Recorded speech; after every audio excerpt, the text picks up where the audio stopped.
Charger பின்னு, அதாவது charger பின்னு, அதுக்கப்புறம் வந்து பேட்டரி கனெக்டரு, பவர் பட்டன், இதுதான் நான் முக்கியமாக செக் பண்ண முடியும்.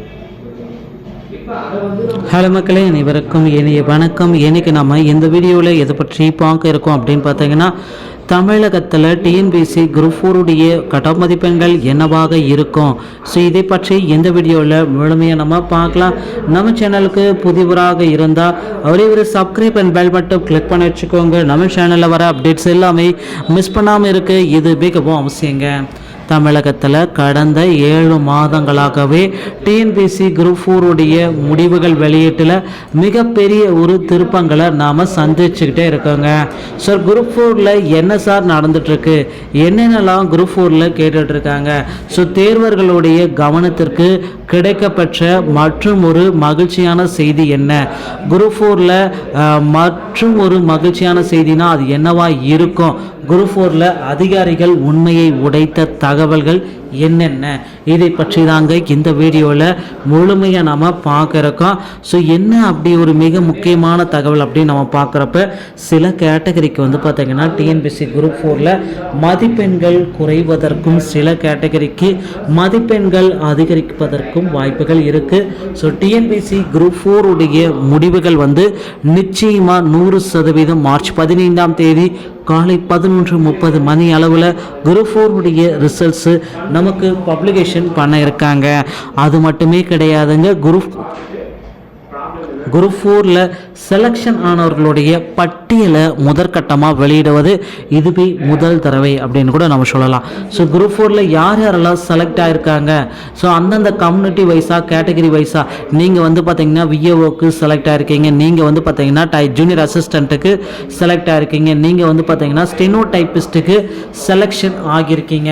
இப்படி ஒரு கட் ஆஃப் மதிப்பெண்களை தாங்க நீங்கள் இப்போ பார்த்துட்ருக்கீங்க. ஸோ குரூப் 4உடைய அஃபிஷியலான கட் ஆஃப், இது அஃபிஷியலான கட் ஆஃப் விரைவில் உங்களுக்காக வர இருக்கிறது. ஸோ 2018 குரூப் 4ல் வந்து பார்த்தீங்கன்னா கிட்டத்தட்ட 12000 வேகன்சிஸ் இருக்குது. 2022 வந்து பார்த்தீங்கன்னா குரூப் 4ல் வெறும் 7300 வேகன்சிஸ் இருக்குது. ஸோ வேகன்சிஸை இன்க்ரீஸ் பண்ண போகிறாங்க.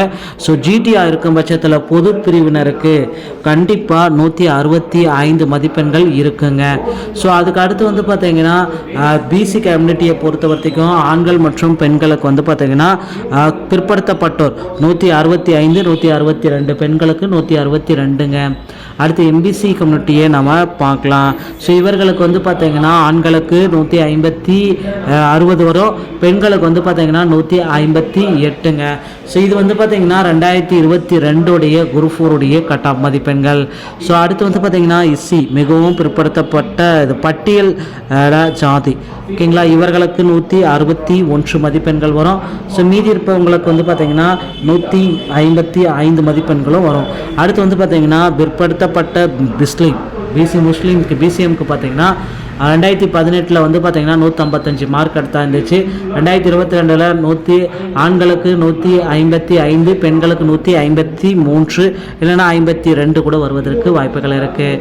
அடுத்து எஸ்சிஏ அந்த கேட்டகரியை நம்ம பார்த்துடலாம். ஸோ ஷெட்யூல்டு கேஸ்ட் அருந்ததியினர் இந்த இதை பார்த்துருவோம். இதில் வந்து பார்த்தீங்கன்னா எஸ்சிஏல என்ன மதிப்பெண்கள் இருக்கும் அப்படின்னு பார்த்தீங்கன்னா 2018 வந்து 152, எஸ்சிஏல 2022 152 to 154 வரைக்கும் இருக்குது. அடுத்து எஸ்டியில் நம்ம பார்க்குறோம். ஸோ எஸ்டியை பொறுத்த வரைக்கும் வந்து பார்த்திங்கன்னா 2018 150 மதிப்பெண்கள் இருந்துச்சு. 2022 150 to 150 வரைக்கும் இருந்தாலே போதும், இவர்களுக்கு நிச்சயமாக குரூப் 4ல் பணி வாய்ப்பு உறுதியாக கிடைக்கும், எந்த விதமான சேஞ்சஸும் கிடையாதுங்க. ஸோ குரூப் 4 பொறுத்த வரைக்கும் கட் ஆஃப் மதிப்பெண்கள் சென்ற 2-3 ஆண்களை விட இந்த டைம் வந்து ரொம்ப கம்மியான கட் ஆஃப் தாங்க வரும், கவலைப்பட வேண்டிய அவசியமே இல்லை. ஸோ நண்பர்களே, இந்த மாதிரி தகவல்களை பெற்றுக்கொள்ள நம்ம சேனலோடு இணைந்திருங்கள். வீடியோ பார்த்தமைக்கு நன்றி. அடுத்த வீடியோவில் சந்திக்கிறேன். தேங்க்யூ.